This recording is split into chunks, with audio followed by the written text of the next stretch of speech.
senjata memusnahkan kasih. Ini pendapat gereja Katolik. Korban kematian meninggalkan luka yang sangat mendalam bagi keluarga-keluarga. Hei, tentara polisi yang mati itu, dia punya anak istri ada di sana. Luka. TPN OPM yang mati, mereka juga punya keluarga, dan kematian itu menghadirkan luka.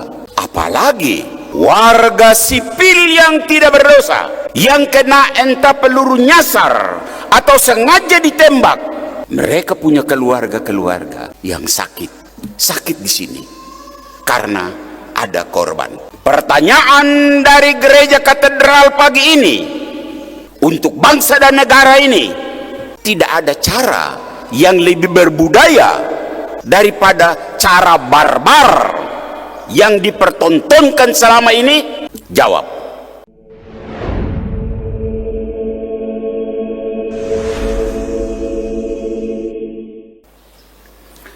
Hendaklah kamu saling mengasihi seperti aku mengasihi kamu.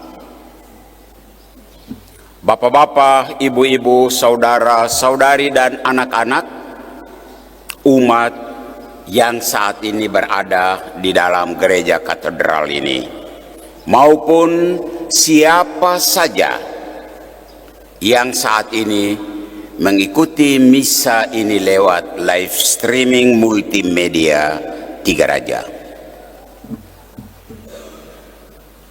lewat Injil Yohanes pagi ini. Yesus memberikan perintah baru kepada para muridnya, dan tentu kepada kita juga. Hendaklah kamu saling mengasihi, bukan sembarang mengasihi, tetapi mengasihi seperti yang dibuat oleh Yesus. Kasihmu harus seperti kasih Yesus. Nah, seperti apakah kasih yang diperlihatkan oleh Yesus kepada kita? Kasih Yesus tidak bertepi, tidak berujung, tidak bersekat. Kasih Yesus non diskriminatif, tidak pilih-pilih orang. Dan kasih Yesus nampak dalam karya nyata, bukan teori yang hanya disampaikan di mimbar-mimbar gereja. Dalam bacaan pertama kita dengar Kisah Para Rasul. Paulus dan Barnabas menerjemahkan hukum kasih itu dengan berbuat sesuatu. Apa? Mereka berjalan keliling untuk menyebarluaskan ajaran Yesus, memperkenalkan kepada banyak orang. Ini terjemahan Paulus dan Barnabas tentang perintah kasih. Dan kasih semacam itu akan menghadirkan kondisi seperti yang kita dengar dalam bacaan kedua kitab Wahyu. Allah akan menghapus air mata dari mata mereka, dan maut tidak akan ada lagi perkabungan, ratap tangis, dan duka cita seperti selama ini umat kita di pedalaman mengalaminya.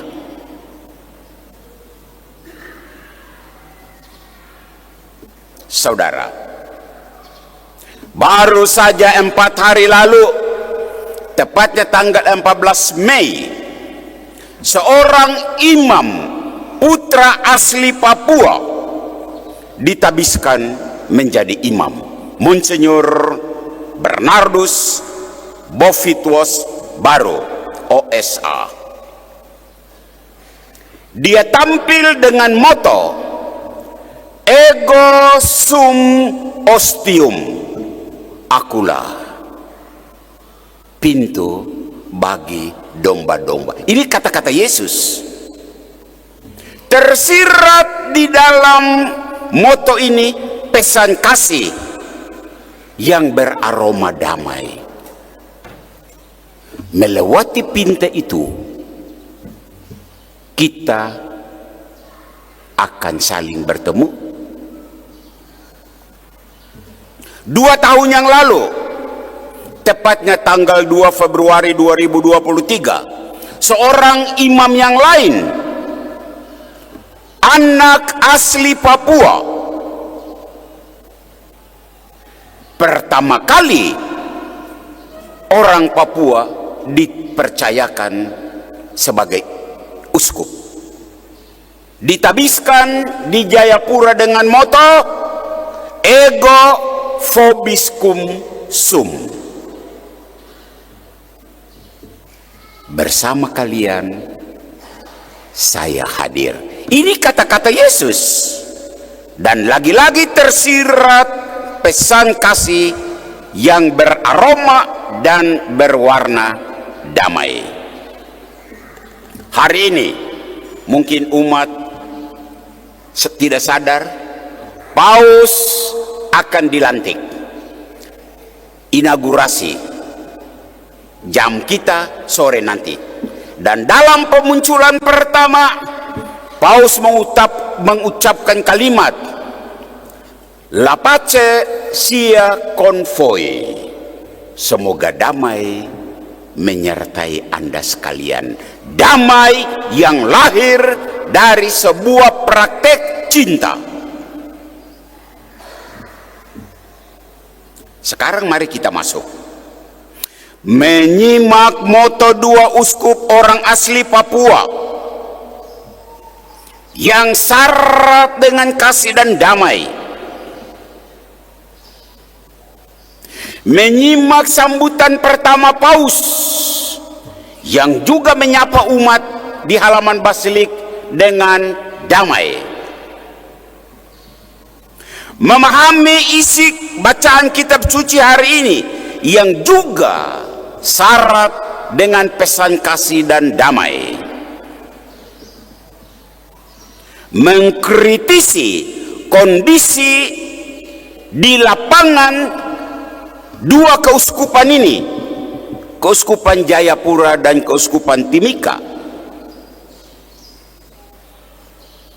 Sadar atau tidak umat sekalian, ada warga umat kita yang hidup dalam kondisi tidak damai, selalu ada konflik. Yahukimo itu Keuskupan Jayapura, Intan Jaya itu Keuskupan Timika. Dan setiap kali kita mendengar ada anggota TNI Polri yang tewas, kadang ada anggota TPN OPM yang tewas, dan yang paling menyedihkan, ada anggota masyarakat sipil yang tidak berdosa juga tewas. Mereka bukan binatang, mereka manusia. Manusia yang membutuhkan kasih dan damai.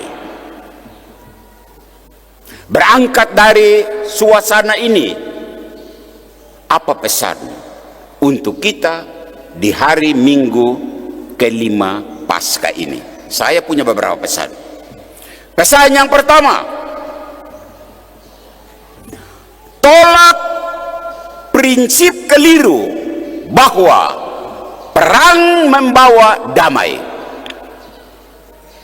Ada sebuah moto kuno dari bangsa Romawi, si vis pacem parabellum. Ini bahasa Latin. Kalau Anda mau menciptakan damai, siaplah untuk berperang. Ini salah. Gereja Katolik tidak menerima prinsip ini. Si vis pacem parabellum. Ingat, dalam setiap perang, menang jadi arang, kalah jadi debu. Kamu tidak tahu itu kah? Senjata bukan solusi untuk menciptakan perdamaian. Ini keliru, dan ini gereja Katolik mengatakannya. Seberapa banyak pun senjata yang dimiliki TNI Polri, seberapa banyak senjata yang dimiliki TPN OPM, ingat, senjata tidak menghasilkan damai. Senjata memusnahkan kasih. Ini pendapat gereja Katolik. Korban kematian meninggalkan luka yang sangat mendalam bagi keluarga-keluarga. Hei, tentara polisi yang mati itu, dia punya anak istri ada di sana. Luka.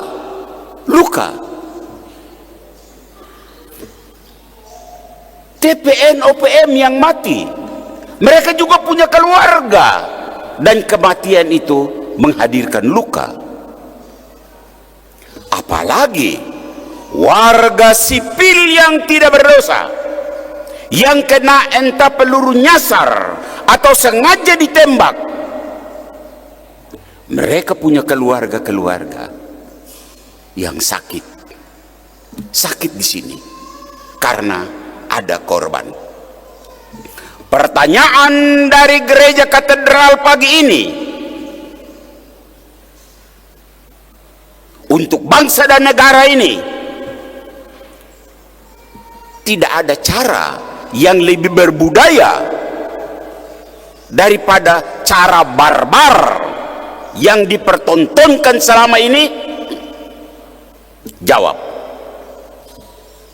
Negara harus jawab, tentara polisi harus jawab, TPN OPN harus jawab.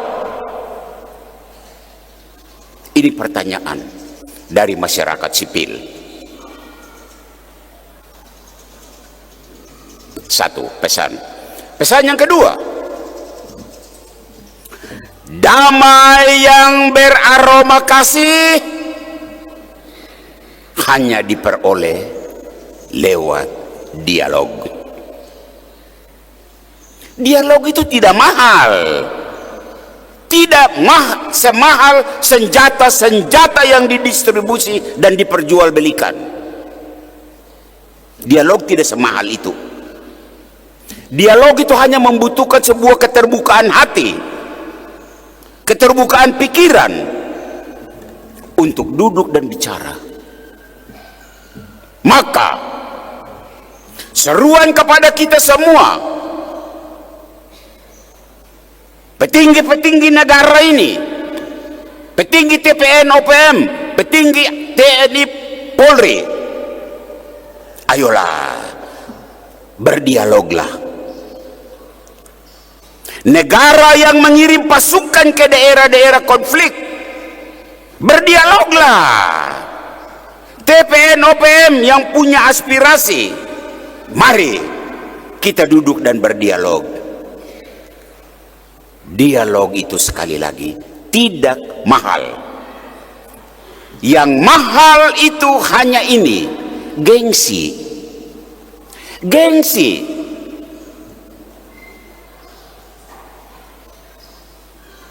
Gengsi bahwa kalau berdialog nanti kita dianggap kalah. Itu pikiran bodoh.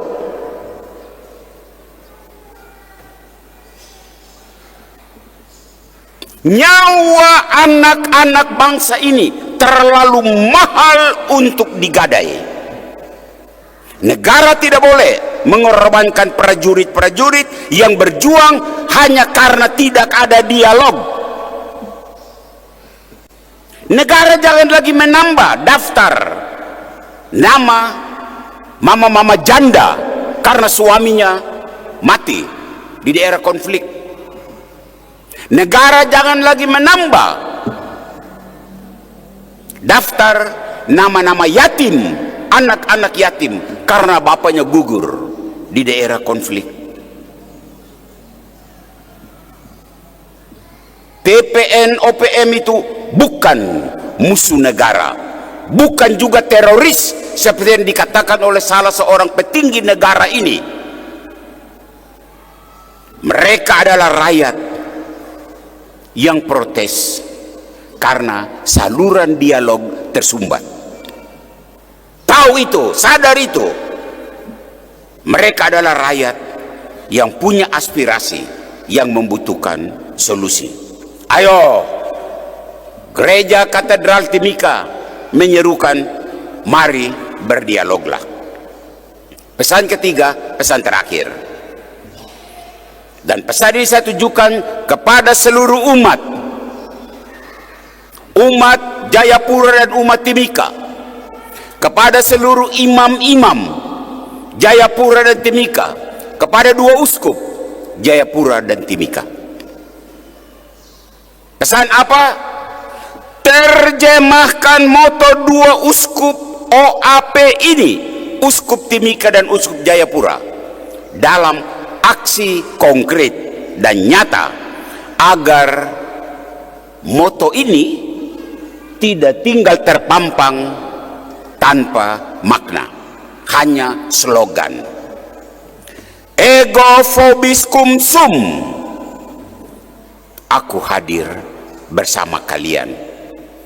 Ayo umat Keuskupan Jayapura, kalau kamu mendengar siaran ini, imam-imam Keuskupan Jayapura, terjemahkan moto uskupmu, hadir bersama mereka yang butuh uluran tangan kasih, khususnya mereka yang menderita di daerah rawan konflik, semisal di Yahukimo.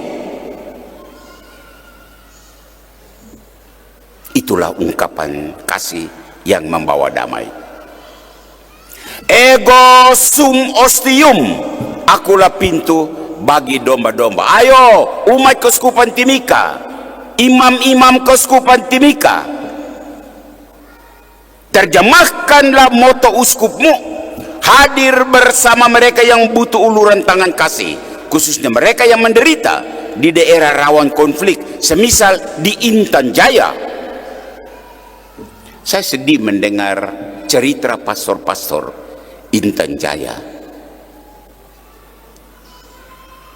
Terakhir, saya ingin menyapa dua uskup OAP.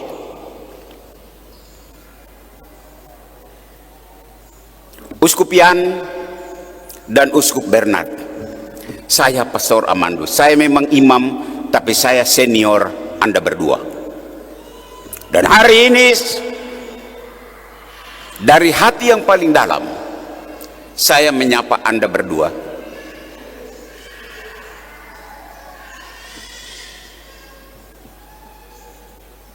Kuat-kuatlah mengemban tugas rasuli. Anda berdua harus hadir bersama umatmu. Ego vobis cum sum, seperti Yesus. Hadir sebagai pintu, ego sum ostium, seperti Yesus, menebarkan kasih dan damai. Dan uskup berdua ingat, Anda berdua bukan lagi imam, Anda uskup, masuk dalam Collegium Episcoporum, itu tingkat dunia. Maka bunyi di Yahukimo, bunyi Jayapura, bunyi di Jakarta, bunyi di Roma. Uskup Timika, bunyi di Intan Jaya, bunyi di Timika, bunyi di Jakarta, bunyi di Roma. Posisi Anda sangat strategis. Hantarlah kami, umatmu, untuk menikmati cinta yang hari ini diperintahkan Yesus dengan cara damai. Itulah cara Gereja Katolik.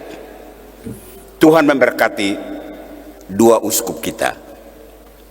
Tuhan memberkati seluruh umat yang berkehendak baik.